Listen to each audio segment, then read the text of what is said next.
I want to bring us back to the point that you were making about exploiting consumer behavior in a consumer internet business. You said that this is a time for soul searching in social media businesses, and you were part of building the largest one. What soul searching are you doing right now on that? I feel tremendous guilt. I think we all knew in the back of our minds, even though we feigned this whole line of like, there probably aren't any really bad unintended consequences. I think in the back, deep recesses of our minds, we kind of knew something bad could happen. But I think the way we defined it was not like this. It literally is a point now where I think we have created tools that are ripping apart the social fabric of how society works. That is truly where we are. And I would encourage all of you, as the future leaders of the world, to really internalize how important this is. If you feed the beast, that beast will destroy you.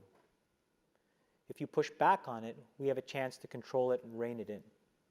And it is a point in time where people need to hard break from some of these tools and the things that you rely on. The short-term dopamine-driven feedback loops that we have created are destroying how society works. No civil discourse, no cooperation, misinformation, mistruth. And it's not an American problem. This is not about Russian ads. This is a global problem. So we are in a really bad state of affairs right now, in my opinion. It is eroding the core foundations of how people behave by and between each other. And I don't have a good solution. You know, my solution is I just don't use these tools anymore. I haven't for years. It's created huge tension with my friends, huge tensions in my social circles. If you look at, like, you know, my Facebook feed, I've posted maybe 2 times in 7 years. 3 times, 5 times. It's less than 10. And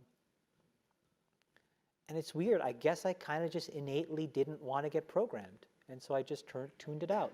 But I didn't confront it.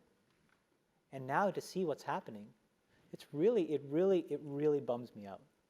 Like, think about, like, there were these examples where there was a hoax in WhatsApp where in some, like, village in India, people were, like, afraid that their kids were going to get kidnapped, etc. And then there were these lynchings that happened as a result, where people were like vigilante running around. They think they found the person, and I mean, seriously? Like, that's what we're dealing with. You know, imagine, like, when you take that to the extreme, where, you know, bad actors can now manipulate large swaths of people to do anything you want. It's a really bad state of affairs. And we compound the problem, right? We curate our lives around this perceived sense of perfection because we get rewarded in these short-term signals, hearts, likes, thumbs up, and we conflate that with value and we conflate it with truth. And instead what it really is fake, brittle popularity that's short-term and that leaves you even more, and admit it, vacant and empty before you did it. Because then it forces you into this vicious cycle where you're like, what's the next thing I need to do now? Because I need it back. Think about that compounded by 2 billion people. And then think about how people react then to the perceptions of others.